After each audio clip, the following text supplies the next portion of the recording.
So I've removed the cover, and you can see the power connector there. This is the rear, the sort of side panel. There's 6 screws, and you have to remove 4 or 5 screws at the top, and then both panels come off, give you good access to the machine. We can see the service boiler here, which produces steam and hot water. It's a very large 2.3 litre service boiler. It's 2mm thick with 8mm end plates top and bottom, and it's ASI 316L surgical steel. We have a electronic thermostat connected to the guy car for precise temperature control.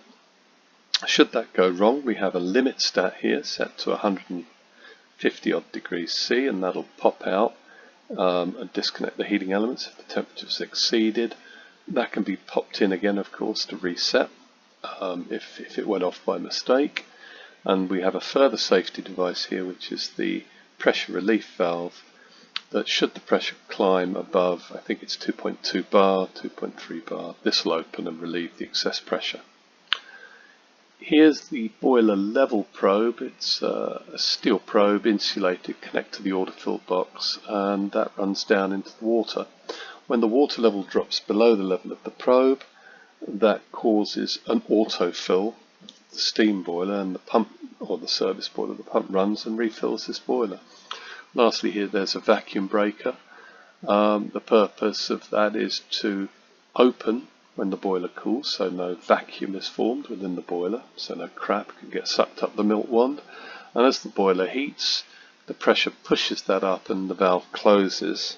And in the old days, it was to prevent the formation of false pressure when people used the old-fashioned pressure stats.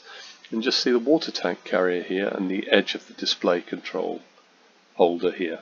If we look on the top, you get a better view of the boiler, and you can see here, actually it's 2.5 bar, I think that says. You can see here the top of the guy car display. There's no electronics in here. This is just a display with a ribbon cable to the LED display. All the electronics are down in the cooler area.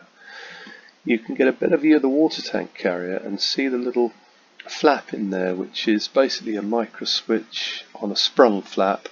The weight of the water closes the switch. The machine knows it's got enough water in. As you use water, the tank gets lighter, and this switch pops up and it opens because there's not enough weight on the platform, and that tells the machine it needs to be filled, and it'll, if it's doing a shot, it'll continue until you stop the espresso shot, and then it will show H2O in this window and you won't be able to operate the pump.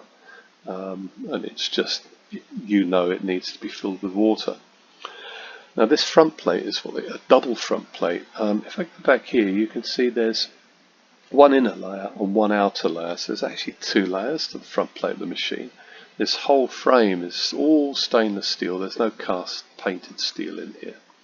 And that double thickness front plate is good because it gives you something substantial to mount the group on. Plus there's extra strengthening where the group goes as well. And if we go here, you can see a good view of the brew boiler. It's made of the same surgical grade stainless steel as the service boiler.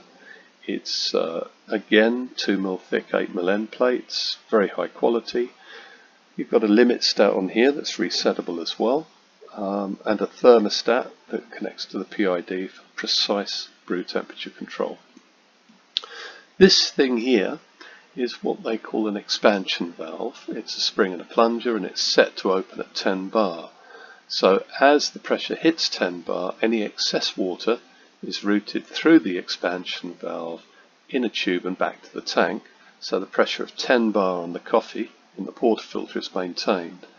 This also performs a second function, and that is, as cold water is introduced from this boiler to this boiler, when you stop the shot, the whole brew system is sealed. This water has nowhere to go, and when you heat, the cold water is being heated, it expands and it can form tremendous pressure. And without an expansion valve, that when the pressure builds up to 10 bar, allows a few droplets of water out to relieve that pressure. Without that, it would split pipes and fittings and, of course, tremendous damage. So that's the secondary function of this valve. It's not just to control brew pressure. This is the cold water inlet to the brew boiler, and this is what we call the hot water and thermosiphon outlet to the boiler. And there's another one there. Now what happens, hot water goes through here all the time into the group, and there's a little chamber in there, and as the hot water hits the chamber, it warms the group, it cools, it drops down and comes out the lower part of the chamber and back into the base of the boiler where it's heated and circulates again. So you get this continual circulation down the bottom and round here of water through the group that keeps it at a nice warm ideal temperature for making espresso. Otherwise the brew boiler water would be cooled far too much in its journey to the coffee. Now you will notice something strange, and here's just an important thing. This fitting ends at the bottom plate of the boiler, so it's pretty much a hole that's on the inside. If you looked up, you'd just see a hole. This would all sit flush with the boiler because the threads are about 8 mil deep.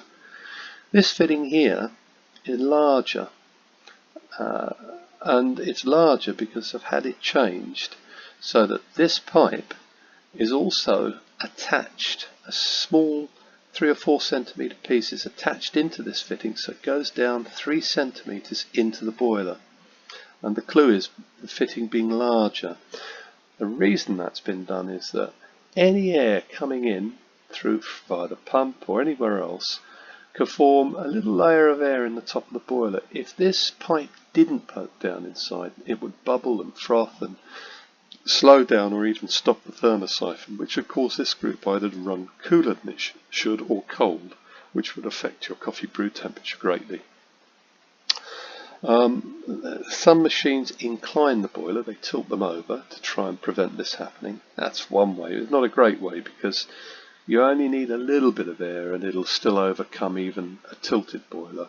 A lot of manufacturers don't even bother to do this, and those machines are subject to getting air locks and thermosiphon locks, if air gets in the boiler. So one very good thing about the Minima that has been done. Because on one of the alpha machines that wasn't done, and I noticed that if I introduced air I could get it to airlock, so I asked for this to be put in. Here's a side view of the brew boiler. You can see the electronics here all in the lower part because the temperatures are 40 degrees, 50 degrees, 55 degrees, 65 degrees, and above the steam boiler 75 degrees. I measured at all those points in a closed case with a thermocouple to get those temperatures. So really they're being subjected to quite low temperatures here, and the brew boiler is much cooler anyway, and all the electronics are on the brew boiler side. Now this means that your pump as well is here. To get to your vibration pump, it's probably best to remove this controller, but they're all accessible by screws on the bottom. You just loosen them and the controllers come away, then you've got access to the pump. It's all pretty crammed in because obviously it's got to fit in a very tiny space, and this pipe is obviously your water inlet pipe for feeding water to the pump from the tank, but the tank's not there.